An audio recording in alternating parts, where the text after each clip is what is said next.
Get married next year. And I'll invite you guys. It's a small wedding lang in Mandaluyong. Tinuturing ang desisyon ni Francis bilang isa pang positibong hakbang sa kanyang buhay at sining. I don't want to make the children, I want them to be legal. Of course, marriage was always a strong value in my parents' teachings to me, and of course, And it's the 21st century, ganyan pa rin yung, di ba? I guess, I'm proud na very proper naman yung palaki ko sa mga anak ko. Sabi ko, ang start ko dito, I don't want to talk about it, pero kung ano-ano lang yung nasabi ko. Pero paulit-ulit lang naman yung sinasabi ko. Rather not say anything much. Inulit ko lang lahat yung nasabi ko. Basta ako, hindi ako nananakit ng ibang tao, hindi ako nakaka-offend ng ibang tao.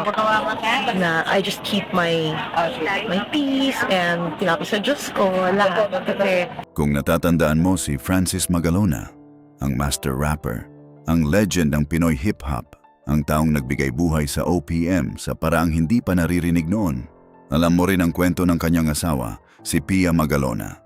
Pero maraming nagsasabi na nang pumanaw si Francis M. noong 2009, lahat ng kanyang yaman, negosyo at pinaghirapan ay naglaho na rin kasabay ng kanyang pagpanaw. Pero ang totoo, iba ang kwento. Kasi bago pa man siya pumanaw, gumawa na si Francis M. ng isang bagay na maraming lalaki ang hindi kayang gawin. Balikan natin ang buong kwento. Kasi para maintindihan ang totoong buhay ni Pia Magalona matapos mamatay si Francis, kailangan muna nating balikan ang simula. Si Francis Magalona at Pia, mag-asawa na kilala hindi lang sa industriya ng musika kundi sa buong bansa. 4 na anak sila. Isang pamilyang tinitingala ng maraming Pilipino bilang isang huwarang pamilya sa showbiz. Pero noong 2009, biglang dumating ang balitang si Francis M. ay may leukemia. Pero hindi ito ang una nilang naranasang trahedya. Bago pa man ang diagnosis ng cancer, nasangkot na si Francis sa isang aksidente na dahilan kung bakit siya nailagay sa wheelchair sa loob ng mahabang panahon. Isipin mo ang bigat ng pagsubok na yon. Para sa isang taong dating puno ng enerhiya sa entablado, biglang naharap sa limitasyon ng kanyang sariling katawan. At habang nagre-recover pa siya, lumabas na naman ang mas malaking pagsubok, ang leukemia. Kaya naman sa gitna ng lahat ng pagsubok na ito, si Pia ang naging haligi ng pamilya. Siya ang naroon sa tabi ni Francis sa bawat chemotherapy session.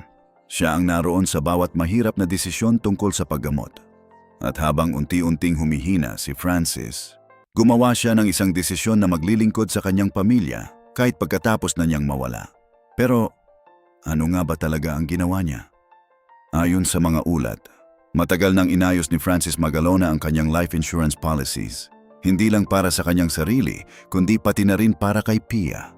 Isang desisyon na ginawa niya bago pa man siya sumakay sa laban-laban sa cancer. Kaya naman, noong Marso 2009, nang pumanaw si Francis Magalona, si Pia ay hindi ganap na naiwan ng walang anuman. Ayon sa mga ulat, nakatanggap siya ng isang malaking insurance check mula sa policy na inihanda ni Francis. Sapat para sa kanya at sa buong pamilya na mabuhay. Pero hindi rito natapos ang lahat ng plano ni Francis. Alam niyang hindi lang ang kasalukuyan ang kailangan niyang isipin, kundi pati na rin ang kinabukasan ng kanyang mga anak. Kaya naman gamit ang bahagi ng proceeds mula sa insurance ni Francis, gumawa si Pia ng isa pang matalinong desisyon. Insiguro niya ang kanilang 3 nakatatandang anak. Isang paraan para tiyakin na kahit anong mangyari sa hinaharap, may proteksyon pa rin ang kanyang mga anak. Pero ang insurance lang ay hindi sapat na kwento. May isa pang bagay na iniwan ni Francis. Isang legacy na hindi lang tungkol sa pera. Kaya naman, noong 2006, 3 taon bago siya pumanaw, nagsimula si Francis ng isang negosyo, ang Francis M. Clothing Company o FMCC.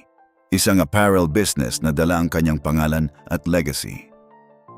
Pero pagkatapos niyang pumanaw, ang tanong ay, mabubuhay pa ba ang negosyong ito nang wala ang taong nagsimula nito?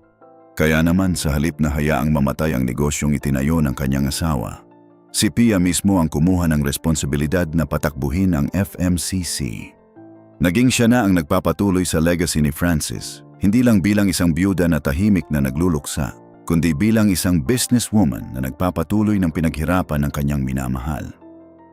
Pero hindi ito naging madali. ang pagpapatakbo ng isang negosyo habang nagluluksa, habang inaalagaan ang 4 na anak na kakalipas palang mawala ng ama.